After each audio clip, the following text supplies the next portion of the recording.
Assalamualaikum warahmatullahi wabarakatuh.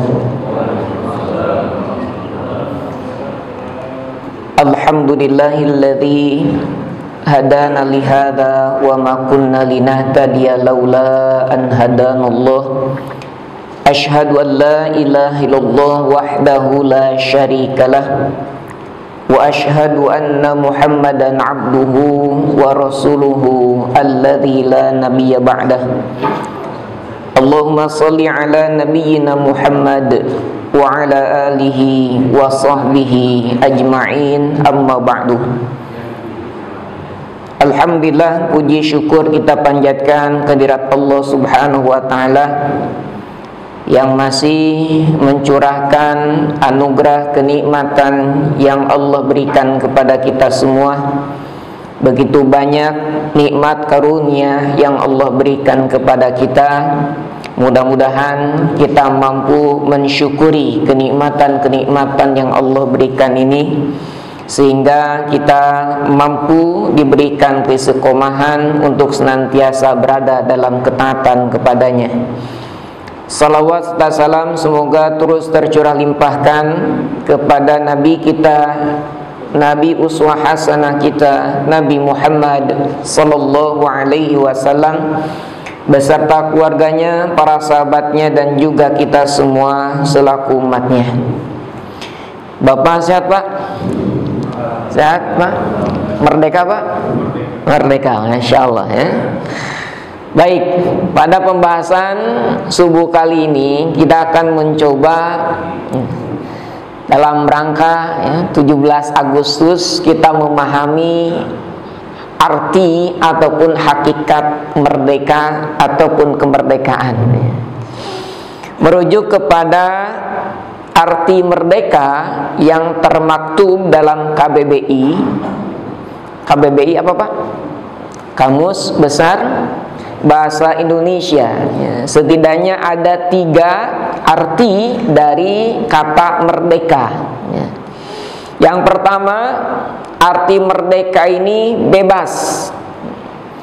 Bebas dari apa? Bebas dari penghambaan, bebas dari penjajahan dan sebagainya. Maka kalau kita melihat arti yang pertama, bebas dari penghambaan, pertanyaannya, kita merdeka belum Pak? Merdeka, Alhamdulillah ya.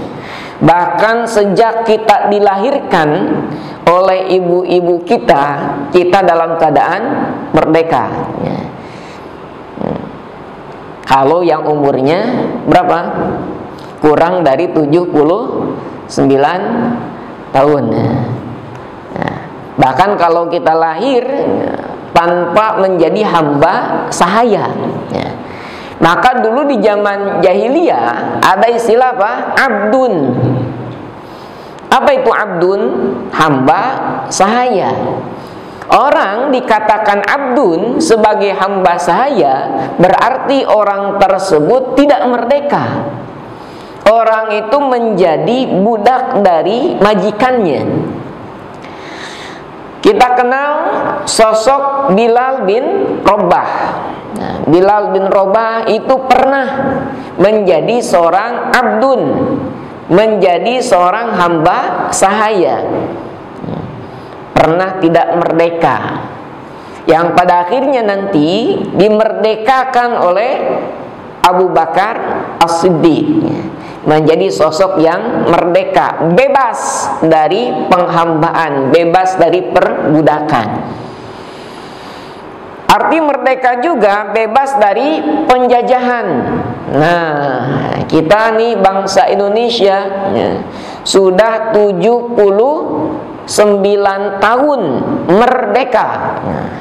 Merdeka dalam artian bebas dari penjajahan.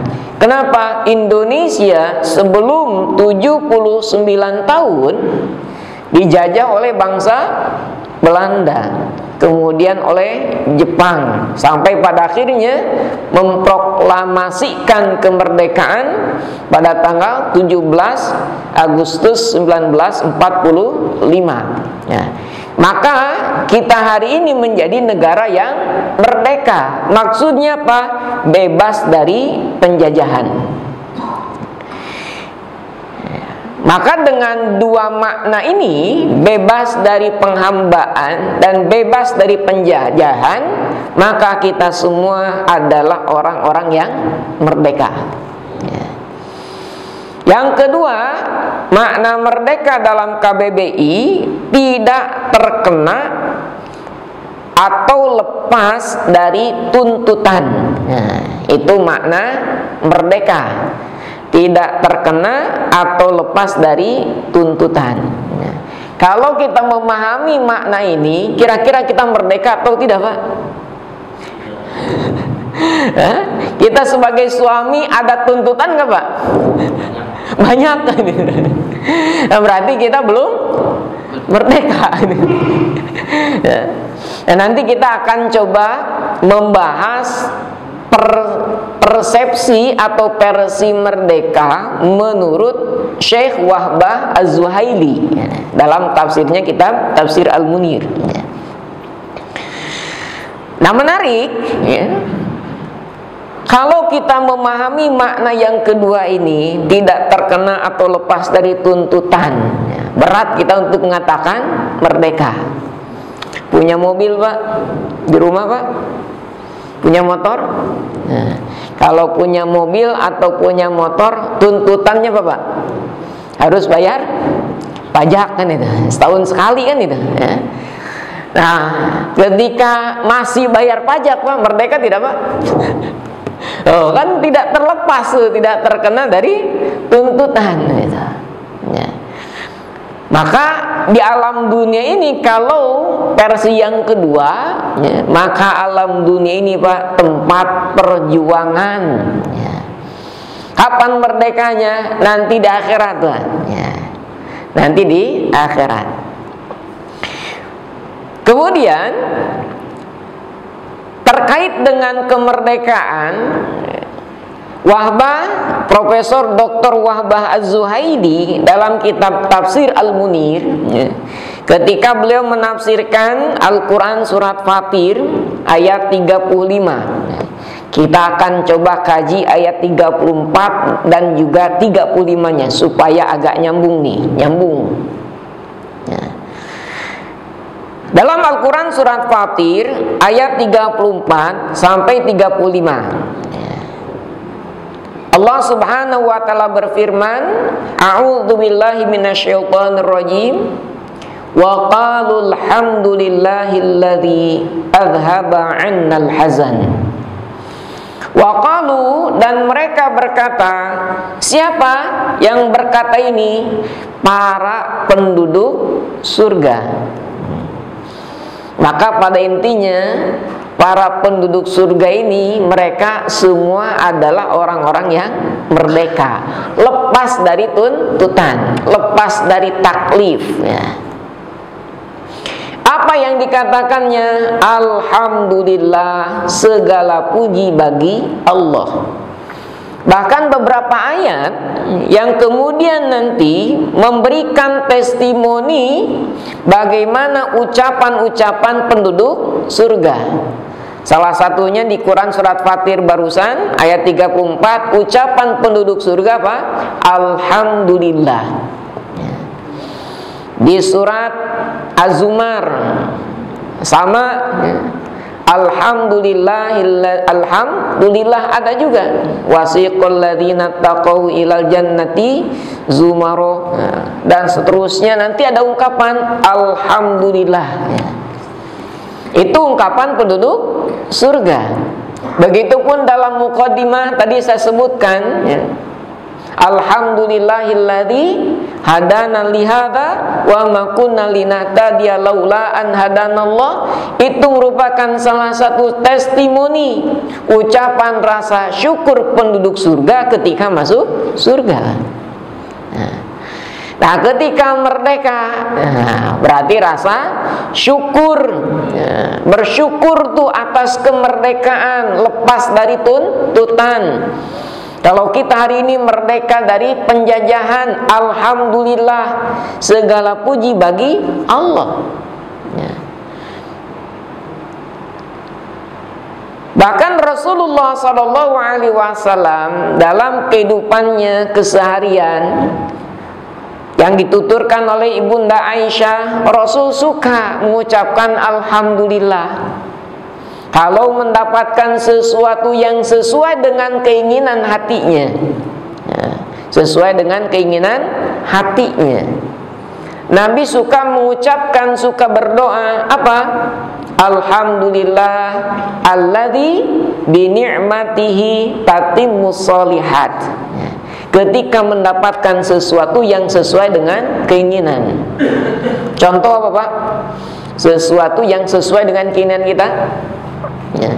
Ingin naik jabatan misalkan, dapat ternyata promosi naik jabatan, alhamdulillah alladzi bi ni'matihi tatimmus sholihat, kan gitu. Ingin naik gaji, betul Pak, gajinya naik tuh, alhamdulillah alladzi bi ni'matihi tatimmus sholihat. Ingin nikah lagi Pak, ternyata betul ada jodohnya, nikah lagi, alhamdulillah alladzi bi ni'matihi tatimmus sholihat. Itu berbagai macam keinginan-keinginan yang sesuai dengan hati kita tercapai, terwujud. Alhamdulillah alladzi bi ni'matihi tatimmus sholihat. Itu untuk mengungkapkan rasa syukur kita kepada Allah Subhanahu wa taala. Kemudian ada hal yang menarik. Ketika Rasulullah mendapatkan sesuatu yang tidak disukai oleh hatinya, tidak sesuai dengan keinginannya, maka Rasul senantiasa mengucapkan, berdoa, alhamdulillah ala kulli hal. Segala puji bagi Allah dalam segala situasi dan kondisi. Tetap masih menjadi hamba yang bersyukur. Pertanyaannya, mampu nggak kita sampai derajat itu Pak? Ketika terkena sesuatu yang kita tidak sukai, kita masih mengucapkan alhamdulillah ala kulli hal, berhusnudzon kepada Allah Subhanahu wa taala bahwa itu adalah yang terbaik. Kalau ditanya, Bapak pingin sehat atau pingin sakit Pak? Pingin sehat, pingin sakit Pak? Pingin sehat ya. Ketika Allah memberikan kesehatan, apa yang kita ucapkan? Alhamdulillah alladzi bi ni'matihi tatimmus sholihat. Pertanyaannya, ada nggak orang yang mau sakit Pak? Ada nggak orang yang mau sakit Pak kira-kira? Ada nggak? Ada ternyata Pak. Siapa? Orang yang mau sakit, orang yang mendapat panggilan dari KPK. Itu pinginnya sehat atau sakit Pak? Pinginnya sakit, supaya tidak dipanggil oleh KPK. Siapa lagi orang yang mau sakit? Anak kecil Pak, yang dia sekolah, ternyata di sekolahnya dikasih oleh gurunya banyak PR Pak. Dia malas untuk mengerjakan. Akhirnya apa yang diinginkan? Pingin sakit saja, supaya tidak sekolah, supaya tidak ditanyain PR-nya oleh guru. Ternyata ada orang yang mau sakit. Walaupun secara umum orang nggak ada yang mau sakit. Qadarullah Pak ya. Allah takdirkan kepada kita sakit Pak ya. Karena kita nggak bisa memilih mau sehat mau sakit, milih sehat-sehat selamanya Pak, nggak bisa. Ada kalanya kita pun sakit. Pertanyaannya Pak, ketika kita sakit itu tidak sesuai dengan keinginan hati kita, mampukah kita sampai derajat alhamdulillah ala kulli hal? Segala puji bagi Allah dalam segala situasi dan kondisi. Sakit kepala Pak, pusing, mikirin apa Pak? Mikirin apa pusing Pak? Ya, mikirin anak, ya, biaya sekolah anak, biaya kuliah anak, pusing tuh kepala kan itu. Nah, Alhamdulillah, Pak. Alhamdulillah ala kulli hal. Ternyata Allah mengingatkan kepada kita, kita masih punya kepala. Mending mana, Pak? Mending sakit kepala atau nggak punya kepala? Tuh kan masih mending kita sakit kepala. Alhamdulillah ala kulli hal. Nah, sudah tua nih, mohon maaf ya, kaki pegel-pegel, sakit. Kenapa, Pak? Asam urat, rematik, kan gitu ya? Pertanyaannya, masihkah kita mampu mengucapkan alhamdulillah ala kulli hal? Segala puji bagi Allah atas segala situasi dan kondisi. Dengan kita merasakan sakit di kaki, di lutut, menunjukkan apa? Kita masih punya kaki. Nah, ya. Beli ya, helm baru, Pak. Beli helm baru ya, dipakai tuh ya, helmnya. Lupa nyimpen di spion motor ya. Pas keluar, Pak, helmnya hilang, Pak. Gimana, Pak? Ya. Masihkah kita bisa mengucapkan alhamdulillah ala kulli hal atau ngamuk-ngamuk, kan itu ya? Nah, ini tidak sesuai dengan keinginan, helm hilang, Pak. Maka bagaimana sikap kita? Alhamdulillah ala kulli hal. Alhamdulillah, yang hilang itu helm, bukan kepala kita. Tuh, bersyukur kepada Allah Subhanahu wa ta'ala atas segala situasi dan kondisi. Ke masjid pakai sendal yang bagus, pakai sendal baru, mahal lagi ini tuh. Pas keluar masjid, Pak, kagak ada itu sandal, kan itu. Padahal baru beli, baru mahal lagi. Kira-kira gimana, Pak, sikap kita? Uring-uringan atau alhamdulillah ala kulli hal? Alhamdulillah, sendal kita yang hilang, bukan kaki kita yang hilang ya. Karena yang nyampe ke rumah nanti apa? Kaki atau sendal, Pak? Kaki itu. Alhamdulillah ala kulli hal. Maka ucapan-ucapan alhamdulillah kita di alam dunia ini mudah-mudahan menjadi bekal kita nanti mengucapkannya di surganya Allah Subhanahu wa ta'ala. Nah, di surga bebas tuh, tidak terkena apapun, maka di surga itu merdeka, kan gitu. Alhamdulillah, segala puji bagi Allah alladzi azhaba 'annal hazan, yang telah menghilangkan, yang telah melenyapkan al-hazan. Apa al-hazan? Ibnu Katsir menafsirkan al-hazan dengan dua makna. Yang pertama al-huznu, rasa sedih. Yang kedua al-khaufu, rasa takut ya. Kalau di dunia, Pak, senantiasa manusia itu ada sedihnya, ada takutnya. Kenapa manusia sedih? Kenapa manusia takut, Pak? Manusia biasanya kan punya keinginan.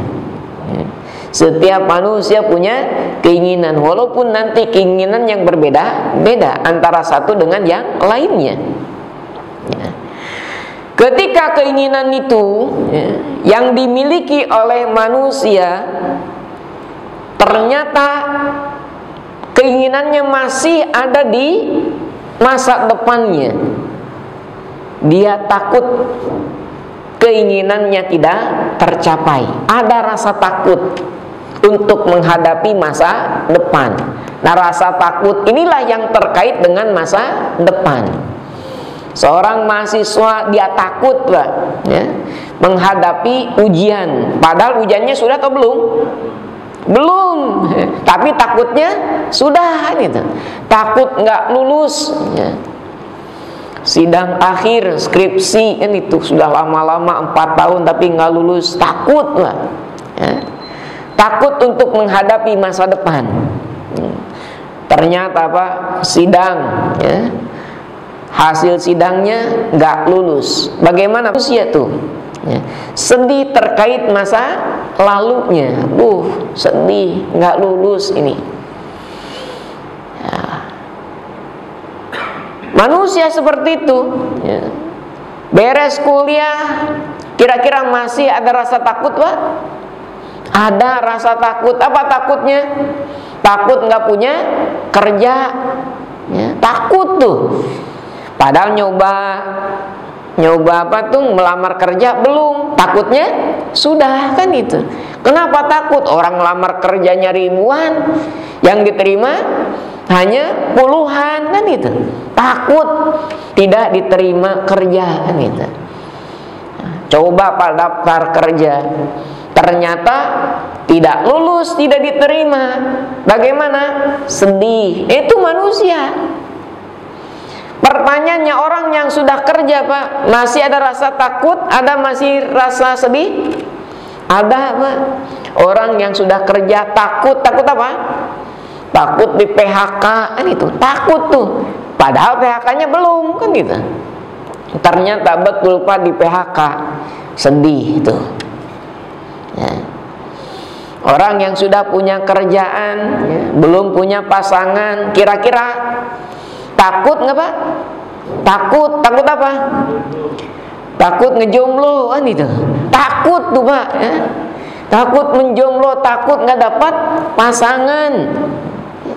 Ternyata betul, Pak, bertahun-tahun. Yang lain sudah nikah, ini belum nikah, usia sudah 40 lagi, kan itu. Sedih, Pak, tuh. Tuh manusia, Pak, ya. Orang yang sudah menikah, Pak, kira-kira masih ada takut, masih ada rasa sedih? Ada. Rasa takutnya apa? Takut nggak punya momongan, ya. Ternyata sudah 10 tahun, Pak, berumah tangga, belum juga mendapatkan putra. Bagaimana? Sedih, kan itu. Maka Bang Haji itu, kan itu, ada buat lagu dulu, ya. Ada yang curhat, ya. 10 tahun sudah kita berumah tangga, namun belum juga mendapatkan putra. Tuh sedih, Pak. Maka kata Bang Haji, jangan bersedih, jangan berduka, tuh. Mohon padanya dalam berdoa, tuh, kan itu. Ada rasa takut, ada rasa sedih, Pak. Punya anak, Pak, hilang nggak rasa takut dan sedihnya, Pak? Masih ada, kan itu. Punya anak, takut anak ini tidak menjadi anak yang solih, takut menjadi anak yang bandel. Apalagi dengan lingkungan hari ini yang sangat luar biasa, ya, miris, kan itu. Terkait judi online yang dikeluarkan oleh pemerintah, ternyata mengagetkan. 80.000 itu anak di bawah 10 tahun terpapar judi online. Apalagi usia yang di atasnya, gitu. Nah, ini ngeri nih, kan ini. Khawatir anak kita tergerus, ya, tergerus lingkungan yang negatif. Khawatir, ya. Ternyata betul anaknya, ya, jadi anak yang bandel, sedih tuh. Nah, itu manusia. Ketika di alam dunia ada rasa takut, ada rasa sedih. Nah, tetapi ketika masuk di surga, Allah hilangkan rasa takut, Allah hilangkan rasa sedih. Rasa takutnya apa? Ketika di akhirat yang ditakuti apa, Pak? Kira-kira, Pak, di akhirat ntar yang ditakuti apa? Ya masuk neraka, kan itu. Maka orang sudah masuk surga itu mustahil masuk neraka, Pak, ya. Orang sudah masuk surga mustahil masuk neraka. Tetapi kalau orang masuk neraka masih ada kemungkinan masuk surga, ya. Hilang rasa takutnya, ya. Kenapa? Karena itulah yang dicapai surga. Dapat, Pak, hilang rasa takut masuk neraka. Sedih nggak orang masuk surga, Pak? Gak akan nemu, kan gitu, ya. Kenapa? Karena dijamin ketika orang masuk surga, apa yang dia inginkan pasti tercapai. Maka Allah Subhanahu wa Ta'ala, ya, dalam Al-Quran surat Fusilat ayat 31, walakum fiha ma tashtahi anfusukum, dan bagi kalian di surga itu apapun yang jiwa kalian inginkan ada. Walakum fiha mataddaun, dan apapun yang kalian minta itu diberikan. Ada, dikasih, itu di surga, Pak. Di dunia ada yang namanya toserba. Apa Pak toserba, Pak? Toko serba ada. Coba tanya jual pasir nggak di sana, Pak? Di toserba gitu. Enggak tuh kan, jual semen enggak itu. Padahal namanya toserba, toko serba ada. Ternyata banyak juga barang-barang yang tidak ada, ya. Barangnya ada, Pak, tapi duitnya nggak ada. Bisa beli, Pak? Ya, barangnya ada, cuma duitnya kagak ada, kan itu. Nggak bisa kita memiliki, ya.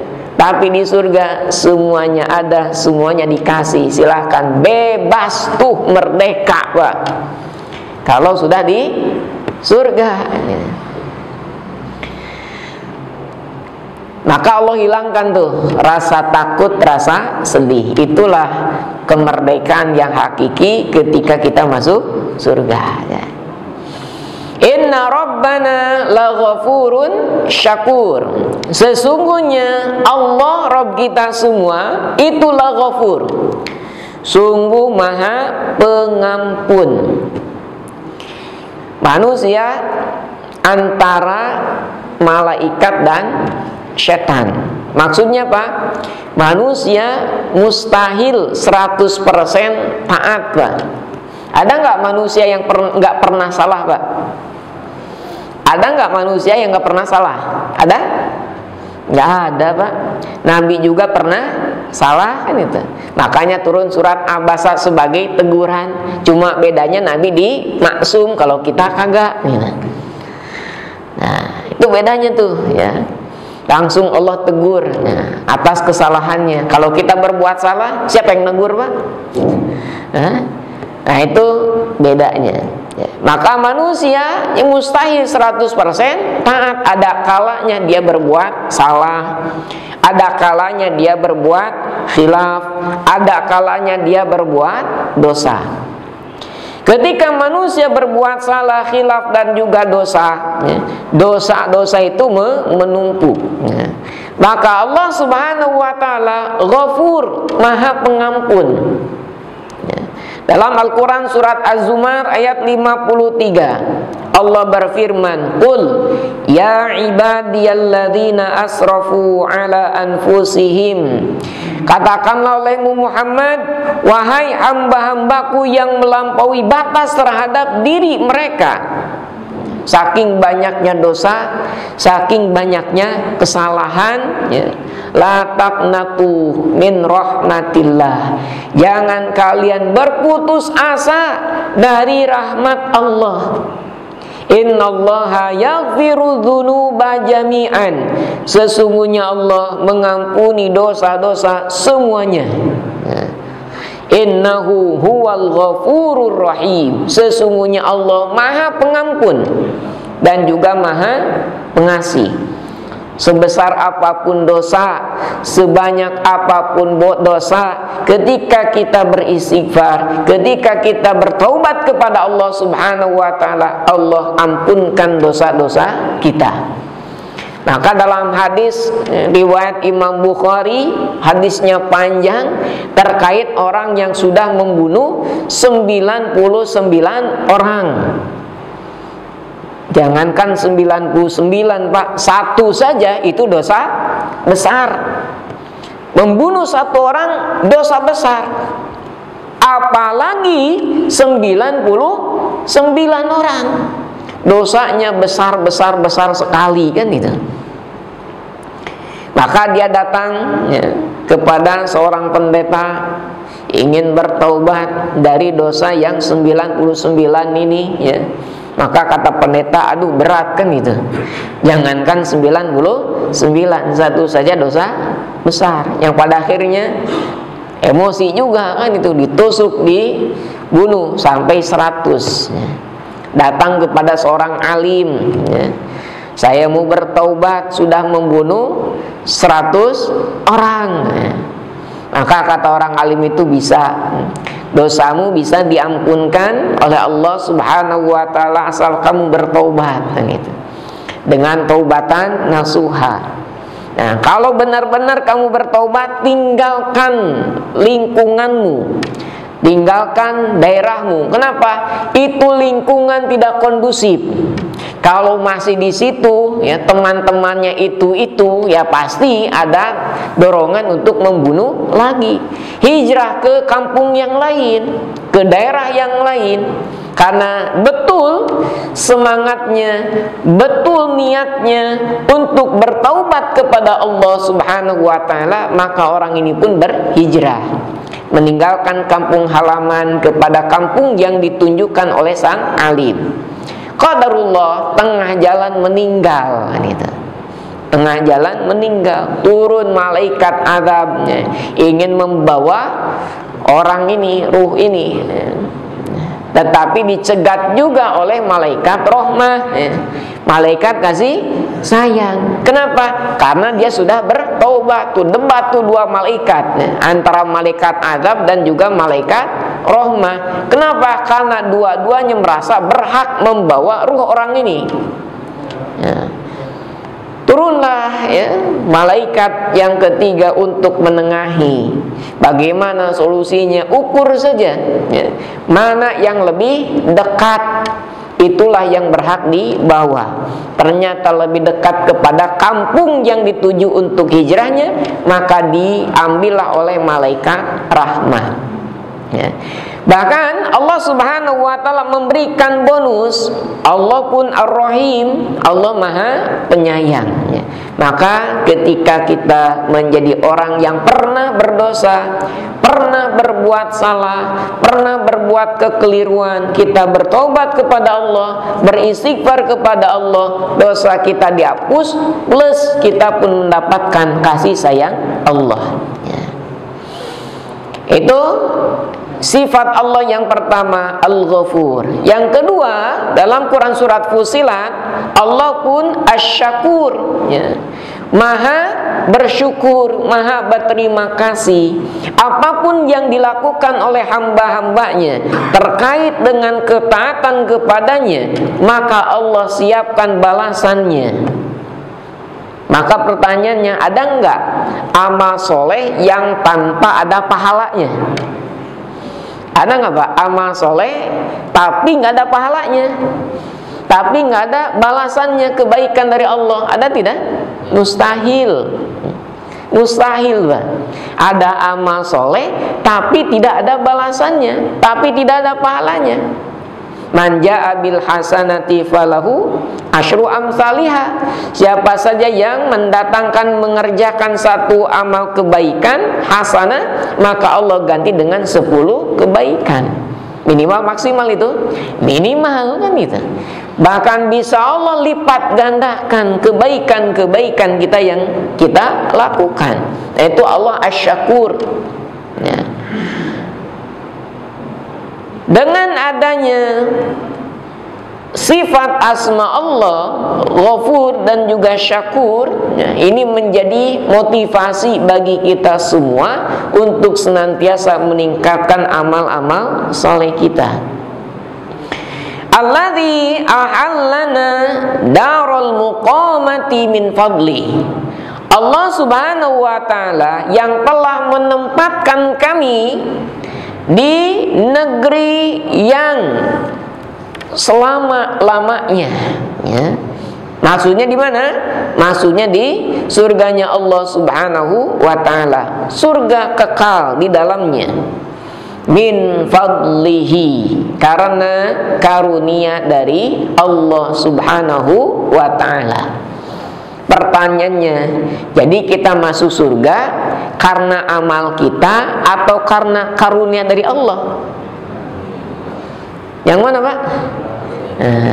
Ya, kita masuk surga karena karunia dari Allah. Lantas kalau begitu ngapain kita beramal? Ngapain kita beramal? Nah, ini jangan sampai menjadi dipertentangkan, ya. Tetapi ini saling melengkapi satu dengan yang lainnya. Dalam sebuah hadis riwayat Imam Bukhari dan juga Imam Muslim dari sahabat Abu Hurairah, Rasulullah Shallallahu Alaihi Wasallam bersabda, ya, lan yudkhila ahadan minkum amaluhul jannah. Amal-amalan salah seorang di antara kalian itu tidak akan memasukkannya ke dalam surga. Nah, sholat kan itu, ternyata sholat kita nggak bisa membuat kita masuk surga. Saum, ternyata saum kita nggak bisa membuat kita masuk surga. Tolabul ilmi, ternyata tolabul ilmi kita tidak bisa membuat kita masuk surga. Aneh nggak Pak? Aneh nggak? Aneh. Makanya para sahabat pun bertanya kepada Rasul, wala anta ya Rasulullah, apakah engkau pun sama wahai Rasul, tidak masuk surga karena amal perbuatanmu, kan gitu. Maka kata Rasul, sama saya juga, kan itu, tidak masuk surga karena amal perbuatan saya. Illa an yataghammadani Allahu minhu bi fadlin wa rahmatin. Kecuali Allah menaungiku dengan memberikan karunia dan juga rahmatnya. Artinya apa? Amal-amal perbuatan kita, amal-amal ibadah kita jangan asal-asalan. Tetapi amal perbuatan kita, ibadah kita harus yang berkualitas. Harus yang berkualitas sampai menghasilkan rahmat dan juga karunia Allah. Pertanyaannya, apakah setiap orang yang sholat dapat pahala nggak Pak? Apakah setiap orang yang sholat dapat pahala tidak? Pasti Pak. Yang sholat pasti dapat pahala? Belum tentu Pak. Belum tentu. Makanya dalam surat Al-Ma'un disebutkan fawailul lil musallin. Maka celakalah orang yang sholat tuh Pak. Maka celakalah orang yang sholat. Kata yang nggak sholat gimana Pak? Untung saya nggak sholat kan itu. Untung saya nggak sholat. Bukan begitu Pak itu, ya. Yang sholat saja masih ada potensi celaka, apalagi yang tidak sholat kan itu. Maka harus dilanjutkan ayatnya, jangan berhenti di situ. Siapa yang celaka di sini maksudnya? Alladzina hum an sholatihim sahun. Adalah orang-orang yang mereka sholatnya itu sahun, lalai. Itu menunjukkan apa? Kualitasnya jelek, sholatnya tidak berkualitas, maka dia akan mendapatkan ancaman wail. Kenapa? Karena sholatnya tidak berkualitas. Coba kalau sholatnya berkualitas, qad aflahal mu'minun, sungguh beruntung orang-orang yang beriman. Siapa? Alladzina hum fi sholatihim khashi'un. Adalah orang-orang yang khusyuk di dalam sholatnya. Tuh tidak sahun. Kalau khusyuk, dijamin oleh Allah beruntung, sukses, ya. Maka sekali lagi amal perbuatan kita, ibadah kita harus berkualitas, ya, harus berkualitas sehingga mendapatkan rahmat dan karunia dari Allah Subhanahu wa taala.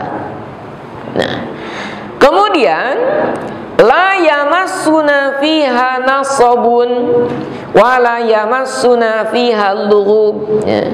Di surga kita tidak terkena yang namanya nasab. Di surga kita tidak terkena yang namanya lughub. Apa itu nasab? Nasab dan lughub mirip-mirip juga, ya. Lelah, letih, lesu, lunglai, leles. Bedanya apa? Kalau nasab, keletihan, kelelahan, kecapean ketika kan itu. Lagi kerja bakti, capek nggak Pak? capek. Nah itu nasab tuh. Ketika melakukan kerja bakti capek, nasab. Beres kerja baktinya Pak, capeknya hilang atau masih? Hilang atau masih Pak? Masih capek. Nah itu lughub. Lughub itu capek ataupun lelah setelah melakukan pekerjaan. Ketika melakukan pekerjaannya itu nasab, kalau setelahnya itu lughub. Maka di surga tidak ada lelah, tidak ada capek. Menarik. Profesor Dr. Wahbah Az-Zuhaili dalam kitab Tafsir Al-Munir, beliau mengatakan Darul Muqamah tadi disebutkan dalam ayatnya hiya al-jannah, yaitu surga. Ini semuanya para ulama tafsir sepakat ad-darul muqamah itu surga. Nah kemudian disebutkan nasabun itu ta'abun. Sama nasab itu ta'ab, lelah, letih, lesu, lunglai. Kemudian lughubun sama i'ba'un minat ta'ab. Nah kemudian ada yang menarik, wa nafyuhuma jami'an. Allah menafikan keduanya. Tidak ada di surga itu nasab, di surga tidak ada lughub, tidak ada letih dan juga lesu. Liddalalati 'alal istiqlal. Itu menunjukkan kemerdekaan. Maka kemerdekaan itu apa? Ketika tidak lelah, tidak lesu, lunglai. Kenapa? Di surga tidak lelah, di surga tidak letih, di surga tidak lesu, tidak leles, penyakit 5L. Wali adami taklifi fil jannah.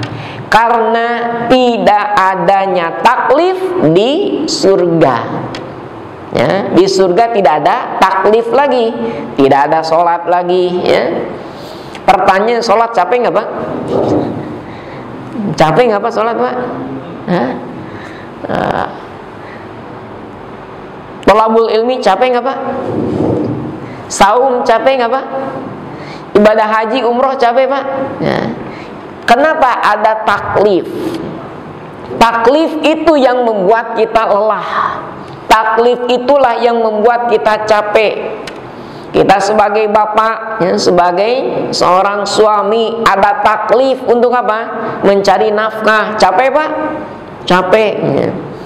Bahkan ada istilah, seorang suami banting tulang dalam mencari nafkah. Walaupun kan tulangnya nggak dibanting-banting kan gitu, kecuali tukang tulang kan gitu. Saking capeknya, saking lelahnya, saking letihnya. Begitupun ibu-ibu di rumah, bukan mentang-mentang ibu rumah tangga kerjanya enak, capek juga Pak, gitu. Beresin rumah, ngurusin anak, masak, nyuci baju, nyuci piring, sama semuanya lelah, sama semuanya letih. Kenapa? Karena ada taklif, karena ada beban, ada tugas, ada kewajiban yang mesti ditunaikan. Makanya di alam dunia ini merdeka tidak? Tidak.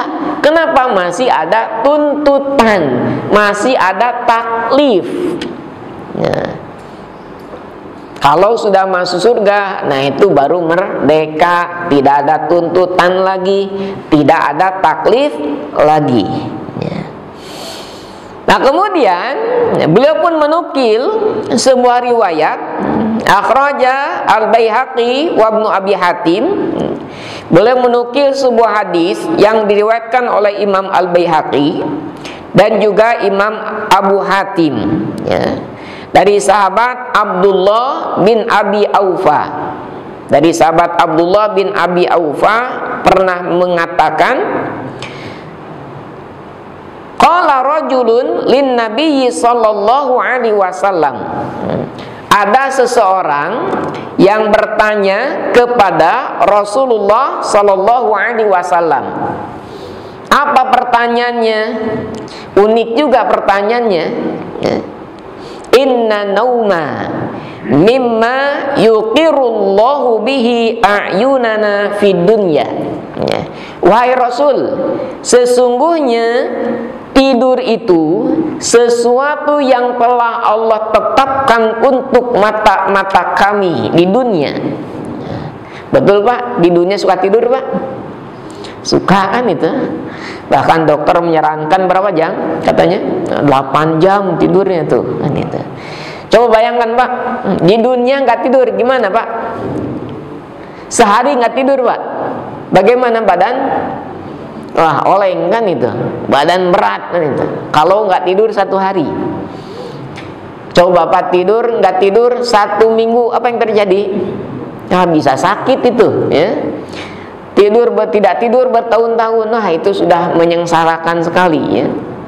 Nah, kenapa? Karena tidur itu sesuatu yang telah Allah tetapkan bagi mata kita, ya. Bahkan di kita Mas, tidur itu sesuatu yang menyenangkan kayaknya, ya. Waktunya tidur gitu. Waktunya kerja tidur tuh.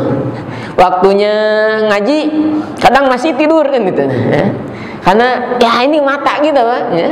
Sudah ditentukan oleh Allah ada tidurnya gitu. Pertanyaan dari seorang ini kepada Rasul, ya, fahal fil jannati min naumin. Ya Rasul, apakah di surga ada nggak tidur? Kira-kira penduduk surga pada tidur nggak? Apa Pak jawabnya Pak? Kira-kira di surga ada yang tidur nggak, wahai Rasul kan gitu, ya. Maka jawaban Rasul apa? Ada nggak Pak? Kata Rasul, la, ya. Di surga itu tidak ada yang namanya tidur. Tidak ada orang yang tidur. Maka ketika kita tidur, kita diingatkan oleh Allah, kita masih dalam dunia. Kita masih dalam dunia tuh, ya. Inna nauma syarikul mauti. Sesungguhnya tidur itu adalah syarikun naum. Apa syarikun naum ini, ya? Bahasanya sekutunya kematian, atau bahasa keren hari ini, politik sedang memanas kan itu. Inna nauma syarikul maut. Sesungguhnya tidur itu koalisinya kematian. Artinya apa? Kalau ada tidur berarti ada mati. Ada mati berarti ada tidur. Maksudnya begitu, ya. Di dunia ada nggak orang yang tidur Pak? Ada. Berarti ada nggak orang yang mati? Ada. Itu dalam dunia. Kita balikan, di dunia ada yang mati? Ada. Berarti ada juga yang tidur. Nah itu maksudnya inna nauma syarikul maut, ya. Sesungguhnya tidur itu koalisinya maut, ya. Senantiasa ada bergandengan, ya. Makanya kalau kita selesai tidur, bangun tidur, doanya apa Pak? Alhamdulillahilladzi ahyana ba'dama amatana wa ilaihin nusyur. Segala puji bagi Allah yang telah menghidupkan kami setelah mematikan kami, dan kepadanya kita semua akan kembali, ya. Nah, disinilah, ya, bahwa orang tadi menggambarkan surga itu seperti dunia, ya. Di dunia ada yang tidur, ya, berarti di surga kira-kira ada yang tidur? Tidak, gitu. Kata Nabi, tidak ada yang tidur. Nah kalau begitu, kata orang itu bertanya lagi, fama rohatuhum. Kalau nggak ada yang tidur, bagaimana istirahatnya?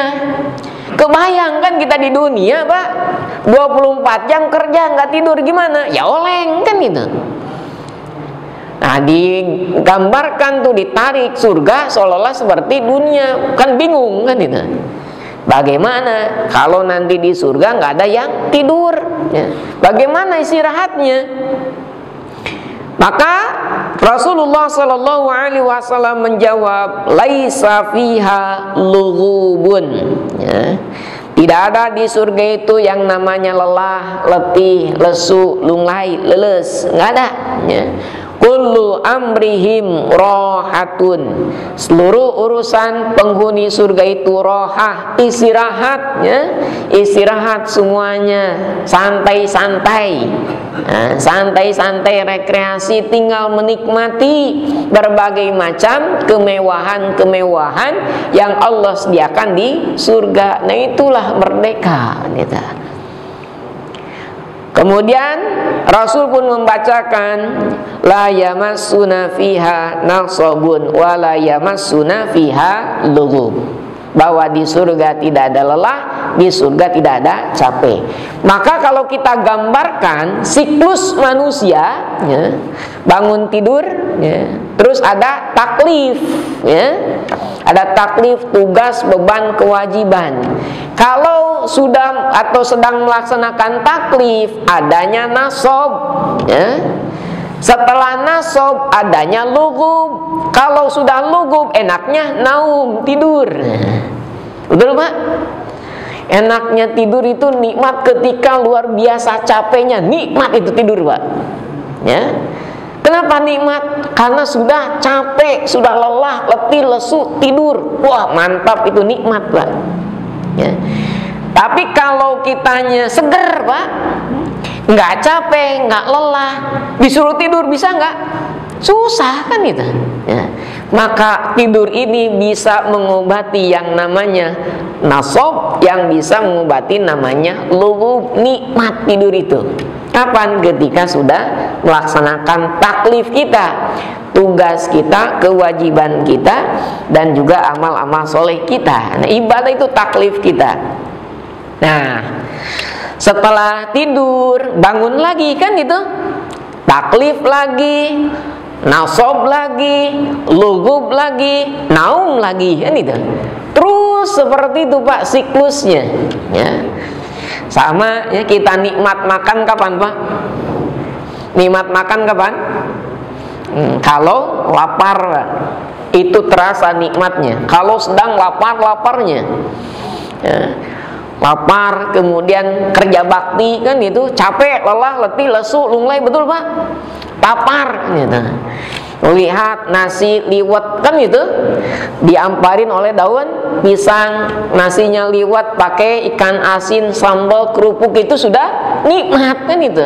Apalagi ada daging ayam dan rendang, kan itu, tambah nikmat tuh.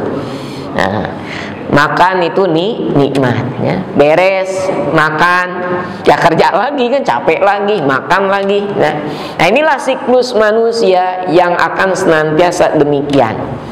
Nah, kalau di surga tidur, Pak, kira-kira rugi nggak, Pak? Rugi nggak, Pak? Oh, ini jamaah Masjid Al-Hidayah, ya. Kemudian liburan, kan itu. Mau liburan kemana, Pak? Nah, tinggal nanti ampung ada pamizan, kan. Mau liburan kemana, kan itu? Liburan ke kemana? Ke Pangandaran misalkan, bayar berapa? 500.000. Nyampe Pangandaran tidur, Pak. Rugi nggak, Pak? Rugi tuh, ke Pangandaran tidur saja rugi, apalagi di surga. Makanya pantas di surga tidak ada yang tidur, ya. Makanya mumpung dalam dunia silahkan tidur, kan gitu, ya. Salah lagi kesimpulannya, kan gitu. Nah, inilah untuk mengingatkan kita, ya, pada hakikatnya kehidupan dunia ini kita masih terus berjuang, ya, terus berjuang untuk mendapatkan kemerdekaan hakiki kita, merdeka di dunia dari penjajahan, ya, dari negara lain. Mudah-mudahan kita pun merdeka nanti sampai di surganya Allah Subhanahu wa ta'ala. Tidak ada lagi tuntutan-tuntutan yang macam-macam. Para hadirin rahimakumullah, mungkin ini saja yang bisa disampaikan. Mudah-mudahan ada guna serta manfaatnya untuk kita semua. Akhirul kalam, ya, kita tutup saja dengan doa kafaratul majlis. Subhanaka Allahumma wa bihamdika asyhadu an la ilaha illa anta astaghfiruka wa atubu ilaik. Wassalamualaikum warahmatullahi wabarakatuh.